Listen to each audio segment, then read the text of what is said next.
Elle a prononcé mon prénom comme s'il n'avait pas sa place là. Pas faux, pas mal prononcé, juste mal placé. Comme une phrase qu'elle regrettait d'avoir commencée. Pendant une seconde, j'ai cru que j'avais imaginé ça. La façon dont ses yeux se sont détournés dès que le mot Marie est sorti de sa bouche. La façon dont son sourire s'est crispé, comme si elle avait laissé échapper quelque chose de trop intime, de trop gênant. Tous les autres continuaient à tenir leur verre, hochaient moitié poliment la tête, déjà repartis dans leur conversation. Personne n'a rien remarqué. Personne ne remarque jamais.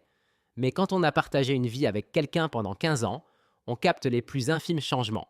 On les ressent avant de les comprendre. Avant de continuer, abonnez-vous si vous voulez des histoires vraies, ancrées, sur les relations, la loyauté et ces moments silencieux qui bouleversent tout. Je raconte ces histoires non pas pour choquer, mais parce que quelqu'un, quelque part, s'y reconnaît. La soirée avait lieu au dernier étage du siège de son entreprise. Tout en verre et lumière de la ville. Le genre d'endroit qui impressionne de loin et qui donne froid de près. Je me tenais légèrement en retrait pendant qu'elle parlait à un petit cercle de collègues, des gens dont j'entendais les noms depuis des années sans jamais les avoir rencontrés. C'était son monde. J'étais un invité dedans. Du moins, c'est ce que je croyais. Voici Julien, a-t-elle dit en effleurant mon bras une fraction de seconde. Mon mari. Sa main est retombée tout de suite. Elle ne m'a pas regardé. Elle regardait par-dessus mon épaule, n'importe où, sauf mon visage. Enchanté, a répondu quelqu'un, déjà distrait par un serveur qui passait avec des coupes. J'ai souri, hoché la tête, tenu mon rôle. C'est ce que j'avais toujours fait. Le mari compréhensif. Celui qui attend patiemment, qui accepte les soirées tardives, les dîners annulés, les appels qu'on prend dans une autre pièce. Je me disais que c'était ça, la confiance, que l'amour, c'était laisser de l'espace. Mais quelque chose s'est fissuré à cet instant. Sans bruit, sans drame, juste une fine ligne là où se trouvait autrefois la certitude. Au fil de la soirée, je l'ai regardée évoluer dans la salle, assurée, légère, riant un peu plus fort que d'habitude, se tenant un peu plus près de certaines personnes qu'il n'était nécessaire. Il y avait surtout un homme, grand, détendu, avec ce sourire qui semble chez lui partout où il se pose. J'avais déjà vu son nom sur son téléphone, toujours avec une explication toute prête. Responsable de projet, mentor, ami, elle ne m'a pas présenté à lui. Pas une seule fois. Quand il a rejoint notre petit groupe, elle s'est légèrement déplacée pour que je ne sois plus à côté d'elle. Quand je parlais, elle hochait la tête poliment mais n'ajoutait rien comme si mes mots étaient du bruit de fond. À un moment, elle s'est penchée vers lui et a dit quelque chose qui l'a fait rire, sa main frôlant sa manche comme par inadvertance. Elle ne s'est pas rendue compte que je regardais. Ou peut-être pensait-elle que je ne comprendrais pas ce que je voyais. C'est ça le plus étrange avec la trahison. Elle ne s'annonce presque jamais. Elle change simplement les règles sans te prévenir. D'un coup, tu joues à un jeu où tout le monde connaît déjà le score sauf toi. Je me suis dirigé vers les grandes baies vitrées, faisant semblant de regarder mon téléphone. Dans le reflet du verre, je les ai vus côte à côte, trop proches. Sa posture avec lui était différente, plus douce, comme si elle n'avait pas besoin de se protéger, comme si elle n'avait rien à justifier. J'ai repensé à toutes les fois où elle rentrait épuisée mais étrangement pleine d'énergie, à toutes les nuits où elle disait « Tu ne comprendrais pas, c'est le boulot », à toutes les petites façons dont j'avais été effacé de ses récits. Quand elle m'a enfin rejoint, elle a demandé « Ça va ? Tu es très silencieux ». J'avais envie de répondre « Tu as détourné le regard quand tu as dit mon prénom ». J'avais envie de demander « Depuis quand suis-je devenu un handicap ?» À la place, j'ai dit « Oui, juste fatigué ». Elle a souri soulagée. Le genre de sourire qu'on offre quand le problème se règle tout seul. Dans la voiture au retour, elle a parlé de la soirée, de l'importance pour sa carrière, de la fierté qu'elle avait pour l'équipe. Elle n'a jamais mentionné cet homme. Elle n'a jamais reparlé du moment où elle m'avait présenté comme une pensée après coup. Peut-être pensait-elle que j'avais déjà oublié. Mais non. Cette nuit-là, allongée à côté d'elle, écoutant sa respiration, j'ai compris quelque chose que je n'étais pas encore prêt à admettre. Dans son monde professionnel, je n'étais pas un partenaire. J'étais un détail. Et les détails, ça s'efface facilement. Je ne l'ai pas confronté. Pas ce soir-là. Il fallait d'abord que je comprenne la forme de la vérité avant de la nommer, parce qu'une fois qu'on l'a dit à voix haute, tout change. Et au fond de moi, je savais que ce n'était que le début. Le lendemain matin, tout semblait faussement normal. Elle a préparé le café.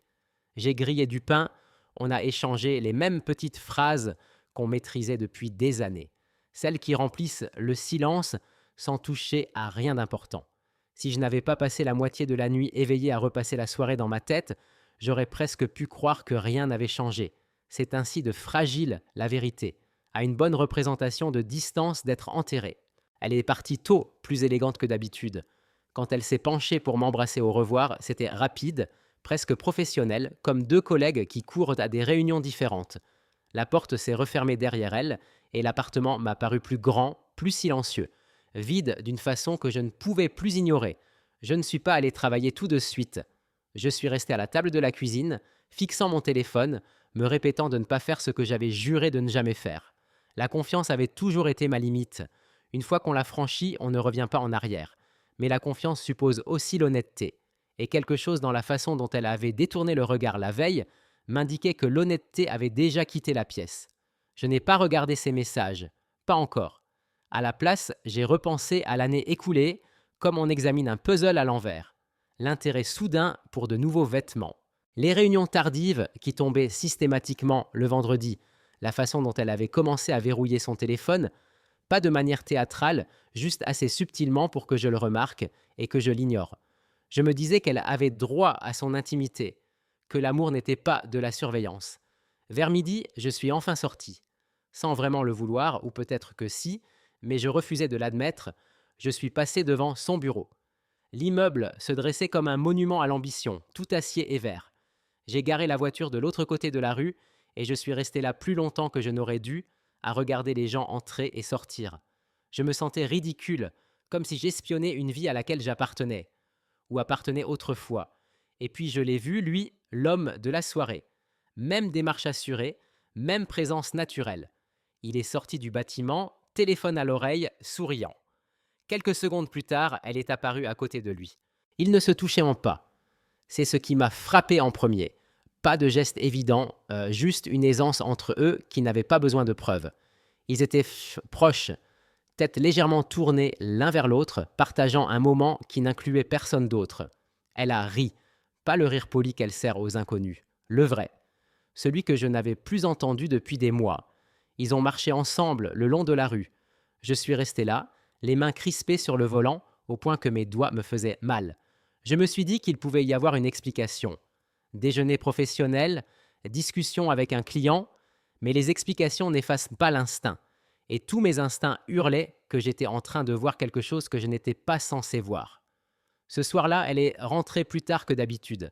Elle a parlé des embouteillages, de sa batterie morte, de plein de choses sans que je pose la moindre question. Ça, déjà, m'a tout dit. Quand on est honnête, on n'explique pas trop. Au dîner, j'ai demandé d'un ton neutre. C'était qui le type avec qui tu parlais hier à la soirée ? Le grand. Elle a se marqué une demi-seconde de pause. Pas assez pour être flagrante. Assez pour que ça compte. Ah, c'est Antoine, a-t-elle répondu. Il est dans une de nos équipes transversales. C'était tout. Pas de détails, pas d'anecdotes, juste un nom et une étiquette, comme on referme un dossier. Vous aviez l'air proche, ai-je dit, la voix calme. Elle a haussé les épaules. On travaille beaucoup ensemble. Plus tard dans la soirée, quand elle est allée prendre sa douche, son téléphone a vibré sur le plan de travail. Une fois, 2 fois. Je ne l'ai pas pris. Je n'en avais pas besoin. J'ai vu le prénom s'allumer sur l'écran. Antoine. Quelque chose s'est posé dans ma poitrine à cet instant. Pas de la colère, pas de panique, de la clarté. Froide, précise, impossible à effacer. Ce n'était pas un malentendu. Ce n'était pas une mauvaise passe. C'était une vie parallèle, soigneusement gérée, dans laquelle je n'existais que quand c'était nécessaire. Quand elle est revenue, serviette autour des cheveux, elle a demandé « Tout va bien ?» Je l'ai regardée et j'ai compris à quel point elle faisait d'efforts pour paraître calme, à quel point elle était devenue experte en ça. « Oui ?» ai-je répondu. « Je réfléchis, c'est tout. » Elle a souri, soulagée encore une fois, s'est glissée dans le lit, a éteint la lumière. Elle n'a pas dormi cette nuit-là, parce que maintenant je comprenais enfin le regard qu'elle m'avait lancé à la soirée. Ce regard détourné. Ce n'était pas de la culpabilité, c'était de la peur. Pas la peur de me perdre, mais la peur d'être vue. Une fois qu'on repère le schéma, on ne peut plus s'arrêter de le voir. Chaque interaction devient une preuve. Chaque silence hurle plus fort. J'ai arrêté de poser des questions après cette nuit. Pas parce que je m'en fichais, mais parce que j'avais enfin compris que les réponses n'étaient plus données librement. Il fallait les arracher, et je n'étais pas encore prêt à faire ça. Je devais d'abord savoir jusqu'où ça allait. Si c'était une simple dérive émotionnelle ou quelque chose de déjà pleinement construit. Il y a une différence, même si les deux font mal. J'ai commencé à observer les timings. Ces matins sont devenus précipités, mais pas chaotiques. Précisément précipités. Vêtements préparés la veille, téléphone chargé et posé face cachée. Elle partait plus tôt, rentrait plus tard, et avait toujours une explication prête avant même que je pose la question. Si je ne demandais rien, elle la donnait quand même. C'était nouveau. On partageait toujours le même lit, on dînait ensemble la plupart des soirs. De l'extérieur, on avait l'air intact. Mais l'intimité, ce n'est pas la proximité, c'est la présence. Et elle n'était plus présente. Son esprit était toujours ailleurs, légèrement en avance sur la pièce où elle se trouvait. Un soir, elle a mentionné un séminaire d'équipe le week-end. Hors de la ville, team building, obligatoire. Elle l'a dit d'un ton détaché, comme si c'était prévu depuis toujours. J'ai hoché la tête, demandé où. Elle a nommé une ville à 3 heures de route, une jolie ville, pittoresque, le genre d'endroit où les couples vont pour se retrouver. Cette nuit-là, après qu'elle se soit endormie, j'ai fait quelque chose que je n'aurais jamais imaginé faire. J'ai ouvert son ordinateur portable, elle n'était pas déconnectée de sa messagerie. Je n'ai pas cherché au hasard, j'ai tapé son prénom. Antoine. Ils étaient là. Pas des dizaines de messages, juste assez soigneusement espacés, professionnels en surface. Efficace. Mais le langage a du poids. Et ces messages portaient autre chose sous les mots. Une familiarité, des blagues privées, un rythme qui n'existe pas entre des gens qui ne parlent que boulot. Un message m'a glacé. Hier soir, c'était trop court. On réparera ça bientôt. Pas d'émoji, pas de sous-entendu cru, juste une évidence. J'ai refermé l'ordinateur et je suis resté là dans le noir, à écouter sa respiration. 15 ans. C'est le temps qu'il a fallu pour qu'elle apprenne à me cacher quelque chose aussi bien. Ou peut-être que je ne lui avais jamais donné de raison de le faire. Le lendemain, je ne l'ai pas confrontée. Je suis allé travailler, j'ai répondu à des mails, j'ai souri à mes collègues.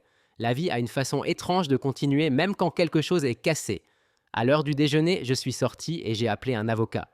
Pas pour entamer quoi que ce soit, juste pour poser des questions. Des questions discrètes, hypothétiques. J'ai appris plus en 30 minutes que je ne voulais en savoir. Ce soir-là, elle m'a dit qu'elle n'aurait peut-être pas beaucoup de réseau pendant le séminaire. Elle l'a dit sur un ton d'excuse, comme si c'était hors de son contrôle. J'ai hoché la tête encore une fois. J'étais devenu très doué pour ça. Le jour où elle est partie, je l'ai aidée à charger son sac dans la voiture. Elle m'a serré dans ses bras plus longtemps que d'habitude. Je sentais son cœur battre vite. Culpabilité peut-être, ou anticipation. Parfois, ça se ressemble. Ne travaille pas trop dur, a-t-elle dit. Je ne travaillerai pas trop dur, ai-je répondu. Dès qu'elle a disparu au bout de la rue, je me suis assis dans la maison vide et j'ai attendu. Pas un appel, pas un message, une confirmation. Elle est arrivée plus vite que prévu. Ce soir-là, un débit d'hôtel est apparu sur notre carte de crédit commune. 2 nuits, une chambre. Son nom n'était pas le seul sur la réservation. Je n'avais pas besoin de voir le deuxième pour savoir de qui il s'agissait. C'est à cet instant que quelque chose en moi a basculé complètement. Pas brisé, affûté. J'ai compris que je n'étais pas en train de regarder mon mariage s'effondrer. Il avait déjà été démantelé, pièce par pièce. J'étais simplement le dernier informé. J'ai passé ce week-end seul. Je n'ai pas bu, je n'ai pas sombré. J'ai fait des listes, des copies, des sauvegardes. J'ai pensé à qui j'étais avant de devenir l'homme qui faisait confiance sans poser de questions. J'ai pensé à qui je voulais être après ça.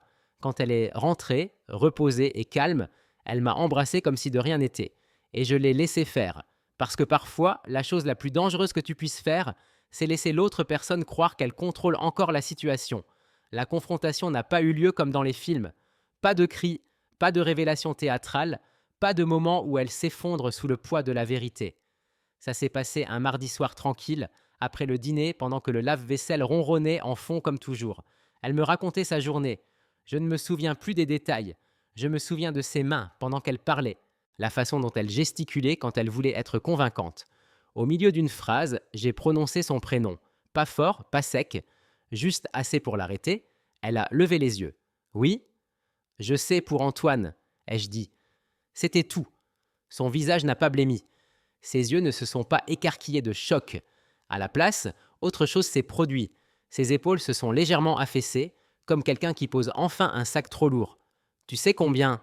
a-t-elle demandé. Pas « tu te trompes », Pas de quoi tu parles. Combien? Je lui ai dit que j'en savais assez. Les messages, l'hôtel, la façon dont elle avait détourné le regard quand elle avait prononcé mon prénom à la soirée. Cette partie l'a fait tressaillir. C'était celle qu'elle n'avait pas réalisée qui comptait. Elle s'est assise en face de moi et a croisé les mains. Je n'ai jamais voulu te faire du mal. Cette phrase est étrangement universelle. Les gens la disent quand les dégâts sont déjà faits, comme si l'intention l'emportait sur l'impact. Elle a dit que ça avait commencé doucement, que ce n'était pas prévu, qu'elle s'était sentie vue à nouveau, que le travail l'avait changée et qu'elle avait changé, et qu'elle ne savait pas comment m'expliquer ça sans tout faire exploser. Elle a dit qu'elle tenait encore à moi, que ça n'effaçait pas notre histoire. J'ai écouté, non pas parce que j'avais besoin de closure, mais parce que je voulais me souvenir clairement de cette version d'elle, celle qui pouvait justifier la trahison par de l'épanouissement personnel, celle qui parlait de notre mariage comme d'une phase qu'elle avait dépassée. Quand elle a fini, elle a attendu la colère, les larmes, la négociation. À la place, j'ai dit « Je te crois ». Son visage s'est adouci. Un espoir a vacillé. « Je te crois quand tu dis que tu ne voulais pas me faire du mal », ai-je continué. « Mais tu as choisi de le faire quand même. Plusieurs fois, avec soin. » Elle a tendu la main vers la mienne. Je l'ai retirée. « Je ne vais pas me battre pour une place dans mon propre mariage, » ai-je dit. « Et je ne vais pas me rapetisser pour que tu puisses te sentir plus grande ailleurs. » Elle a pleuré alors, doucement. Pas parce qu'elle l'avait perdu, lui, parce qu'elle réalisait qu'elle me perdait, moi. Il y a une différence. On n'a pas crié, on n'a pas accusé. On a parlé logistique, délai. À quoi ressemblerait une séparation?